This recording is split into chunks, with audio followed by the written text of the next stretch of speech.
What's up guys, I'm Phoenix Master 1 and welcome to my builds guide and unit review of Nidavellir, Ascended Amelia, Forde, and Kyle. I've already covered Eirika in her own separate video, so you can check that out.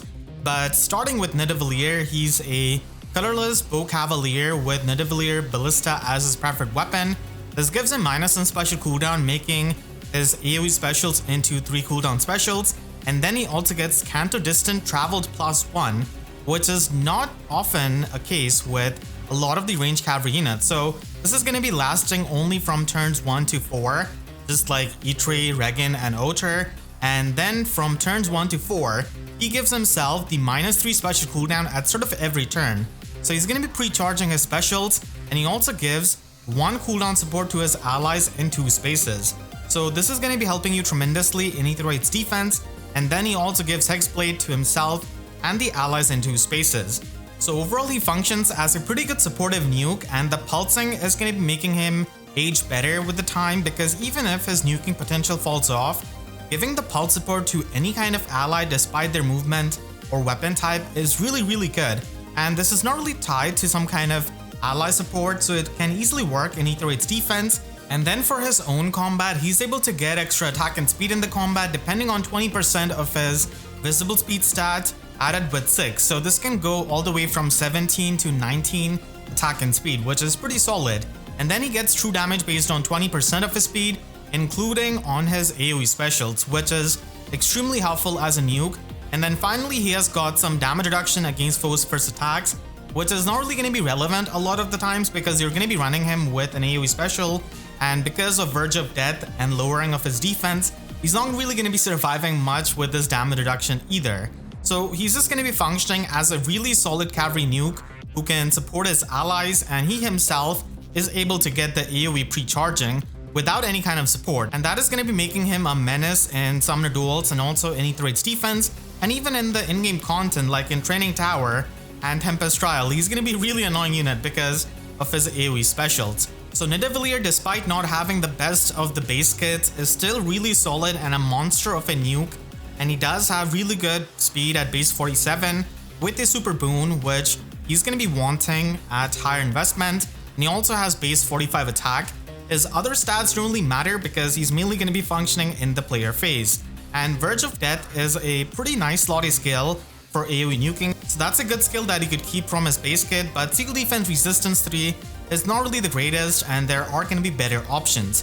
But if you're going to be wanting to run him on super budget, then you could just run Savage Blow as the slotsy skill and have Hardy Bearing as the Sacred Seal so that you don't really get vantaged. So it is going to be helping an AoE nuke like him, but if you have some fodder to give him, then you could easily run Defense Res Smoke 3 in the slotsy, because he does have the Canto Distance Traveled in his weapon, so it's pretty easy for him to set up the Pathfinder for his allies and retreat much farther away compared to a lot of the ranged nukes. So this is a really good slotsy skill for him, and you could also run Inside Attack Speed, so this is going to be giving him the visible attack and speed, which does help with the nuking, and you can also go with Assassin Strike in the slot B for the pre-combat damage, and it also provides you true damage, not with the AoE specials though, but with the AoE specials you could run him with Blazing Flame or Blazing Wind.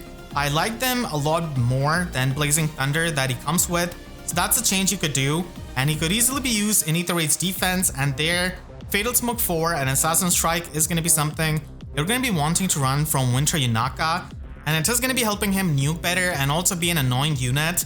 So he could pulse down your other cavalry allies or even flying allies, and he's going to be a really solid partner to be run with Ursula, because now she does not really need to run Emblem Marth to pre-charge her special on turn 1. So Nidavellir is going to be a really solid unit for that game mode. Ascended Amelia is a trainee armor unit just like her original version, and she has got Lance of Grado as her preferred lance. So this gives her minus on special cooldown, making Armored Beacon into a 2 cooldown special. And at start of turn, if she's within 2 spaces of an ally, then she can give herself and the allies in 2 spaces the +6 defense and resistance buff, and the special charges status, and also the dull alt status, which also helps Amelia in tanking, and giving out the special charges status is actually pretty good, even if you don't really use it to Gale Force. And then for her own combat, she's able to get Omni +14 at max, depending on the number of allies in 3 spaces of her, multiplied by 3 and then added by 5. So it's pretty easy for her to get that as a save unit by having 3 allies in 3 spaces of her. And then she also has null penalties, which is helpful in this metagame where we have a lot of sabotage, ploy skills, and a lot of debuffs going around. So having this in the weapon is pretty nice. And then she also gets 40% damage reduction from foes' first attacks, including the brave hits. So this is going to be pierceable, but still it does help with the tanking.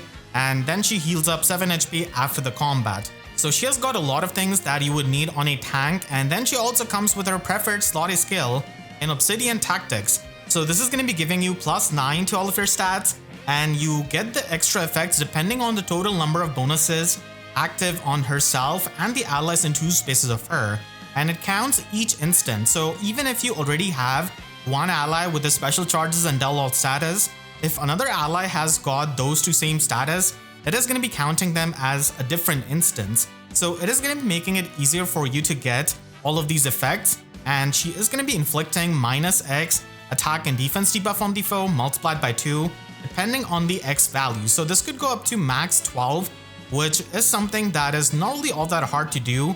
And then if it's 3 or more, then she gets the distant counter effect, enabling her to function as a pretty good far savior. And if it's 5 or more, then she's able to get 50% damage reduction piercing, which does help against a lot of the nukes that have a ton of damage reduction. So overall, Amelia is able to function as a pretty solid far saving unit, and also as a near savior if you want to do that. And she does come with a new slot B skill in Clever Fighter, so it is going to be active in both enemy phase and player phase, and it's just going to be inflicting -4 attack and speed debuff on the foe, and it also gives you the full null loop effect. So it is going to be better than Savvy Fighter, and it also makes it harder for the enemy to W. It is kind of similar to the effect that you see on Wyvern Rift. So it is not going to be helping you double more, it essentially makes it harder for you to get doubled in a way. And if you win the speed check, then you're able to get flat 10 damage reduction from foes' first attacks, including the brave hit. So having the flat damage reduction and making it harder for the enemies to W is a solid effect to get, while still having the null follow-up of Savvy Fighter, and this could be run on many of the fast armor saviors. It is again going to be better than Savvy Fighter, so if you were running that, then this is going to be a step up. So for Winter Marth, this does help him as a failsafe in case he faces any kind of hardy bearing units, and Clever Fighter, even if it overlaps with the weapon of some of the units, it's still worth running because of the flat 10 damage reduction that you're able to get. So like Rearmed Grima can have the full null follow-up with her Arcane Feldstone, but the overlap is not the biggest deal, and you gain a lot of bulk, and also it gives you a way of challenging the other fast nukes. Back to Amelia, she does have base 46 attack and base 46 speed. So attack, even though it does have a super boon, it is not going to be that big of a priority compared to the other stats which are going to be needed for the tanking. And I wasn't really impressed with Ascended Amelia at first, but after testing her and using her for a few days, she has definitely impressed me, and she turned out to be a lot better than I first thought. So she's able to function as a solid far savior because of Clever Fighter and Obsidian Tactics, which can give her a lot of stat swing, and the dull effect is also going to be helpful against the visible buffs of the enemies, and special charges does mean that you can always retaliate back with Armored Beacon. Amelia doesn't have the Scowl effect or Warp Bubble of Valentine Mirror or the Super Scowl of Winter Violet, but still she is able to function pretty well because of being a fast tank, and she is going to be susceptible to Attuned Eirika because she is a really common unit and she can hit incredibly hard. So she's one unit that you'll have to watch out for, and she does really want to have some kind of Breath of Life 4 support against all of the pre-combat damage. And even if she falls off as a far savior, she can always function as a pretty nice near savior because of her defense and because of her high speed. So not much is to be changed, and you can just run Emblem Ike for having some unpierceable damage reduction. I do like HP as the Ascended asset, and keep in mind that because Amelia is an Ascended unit, you can ascend her asset without using any kind of floret. So if you get a plus speed IV Amelia, you could ascend her HP or even defense or resistance. I don't think ascending attack is the best as a far savior. She really wants to have any kind of extra bulk that she can try and get. So Squatty Sacred Seal can also provide her with the extra bulk and extra HP. And if you want to run her as a near savior, then she could run Armored Blaze, and she could also run Hardy Fighter with Aegis or Pavis. But honestly, I really like Clever Fighter and its 10 flat damage reduction and how it makes it harder for the enemies to double, so I kinda prefer having this over Hardy Fighter. Forde is a Sword Cavalier with Wild Wind Sword as his preferred weapon. This gives him minus on special cooldown, and it's sort of both player phase and enemy phase. He inflicts himself with the speed and defense -7 debuff, so this goes well with his Spectrum Unity effect and also with speed defense unity that he comes with. And in sort of combat, if his HP is at or above 25%, then he's able to get +5 to all of his stats, and he also gets the Spectrum Unity effect, which we have seen in many of the weapon refines before, but what we haven't seen is the true damage based on the total penalties on himself times 1.5, so he can actually hit pretty hard because he himself inflicts the -14 debuffs on himself, so that results in 21 true damage, which is quite a lot, and if he gets debuffed heavily, then he's going to be hitting even harder, so that does allow him to function as a bit better cavalry nuke, and a pretty unique one at that. And then he has got full null follow-up and 40% damage reduction from foes' first attacks and 7 HP healing after the combat. So the other effects are a bit generic, but the Spectrum Unity and true damage is what makes him stand out, and the self debuffs are also going to be helping you so that he can trigger speed defense unity easily. And because he's a Cavalier, he does have a bit of an awkward synergy with speed defense unity that wants you to be within 2 spaces of an ally, while as a Cavalier you have got better movement. So you can always try and replace that and you'll still have 1 layer of unity with his weapon, so that's good. And then he also comes with tier 4 version of speed defense nade trace, which at the bare minimum is going to be giving you Canto 2, and it also inflicts -4 speed and defense debuff on the foe in the combat. You also get +7 true damage, so it is going to be helping you nuke harder with already a lot of the true damage that he can get out of his weapon. And for his stat spread, he's going to be wanting the speed super boon with his base 45 speed, and his base 45 attack is also pretty solid. He's not really going to be tanking things on the magical side with his low resistance, so he's mainly going to be functioning with his high defense in the melee matchups. So on super budget, you could run him with Speed Smoke 3 and Reposition, and you could have attack speed catch as a mixed phase Sacred Seal, but you could also go the player phase route because of his true damage and stack up the pre-combat damage with Flared Sparrow. Assassin Strike is also something you could run, but I kind of prefer having speed defense nade trace for the Canto and also for the true damage, and then you can stack up the stats for the player phase with inside attack speed.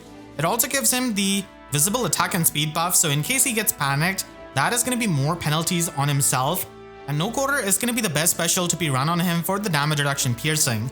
For a bit more of a mixed phase build, you could try and get rid of speed defense unity for attack speed XL, which is going to be giving you the flat damage reduction in the player phase, and even in the enemy phase it can give you the flat damage reduction against the special triggers of the enemies. But here we're going to be running Odd Defense Wave so that you can get the full tempo effect to retaliate back with No Quarter, and the Guard Attune skill can also help him defensively in the enemy phase, and it does have good synergy with the full tempo effect. So even though he doesn't have the highest defense, he can still make use of this because of the extra stats that he gets out of the Spectrum Unity effect and how he can debuff his defense and speed. Kyle is the instant demote of this banner, and he's going to be in the 3-star 4-star pool. So he's a Lance Cavalier with Pursual Lance Plus as the inedible lance, so this is going to be giving you +5 attack and defense, and also gives you the guaranteed follow-up attack. So it's kind of like the Coral Saber weapon but the lance version, and it is a decent weapon at low investment, but at high investment, Arcane Xiang is definitely something you want. And he also has a pretty good attack stat at base 47 with a super boon and base 45 defense. He is going to be functioning as a bulky Cavalier, but if you want to go the full bulky Cavalier route, then Mauvir is going to be much better because of his preferred weapon. But I guess as far as non-preferred weapon Lance Cavaliers are concerned, he is going to be actually pretty decent because of his attack and defense spread. On super budget, you could run him with attack tactic and just defense refine his weapon, and he's going to be having the snack scale so that he can debuff the enemies, but it's nothing really too crazy at the version 3, and at least he has got attack defense clash at 5-star. You could definitely try and give him the tier 4 version of this and run him with Arcane Xiang, and Lull Attack Defense 4 could be run in his slot bay to ignore the visible buffs of the enemies, and you can also run Alarm Attack Defense at the same time to get the visible attack and defense buff, and also the Canto 1 status, which is going to be helping you just retreat better. But if you don't want to run Alarm Attack Defense, then you could run Speed Defense Nade Trace 4 from Forde and just run it. We don't really have the attack defense variant of this yet, but still, nonetheless, it is going to be giving you counter 2. An odd defense wave is going to be a pretty nice lossy skill that you could run on him with no quarter, and Arcane Xiang is going to be giving you these special charges, so you can retaliate back with no quarter by having the null guard from odd defense wave, which is actually pretty solid, and guard attuned skill also has good synergy with it. I want to thank all of my YouTube members for their constant support, and you can click the link on the screen right now to check out my review of Attuned Eirika, and make sure to subscribe and hit the notification bell because YouTube sub boxes are about as functional as NidavelliR'S base kit. So with that said, I'll see you guys next time. Thank you so much for watching and have a great day.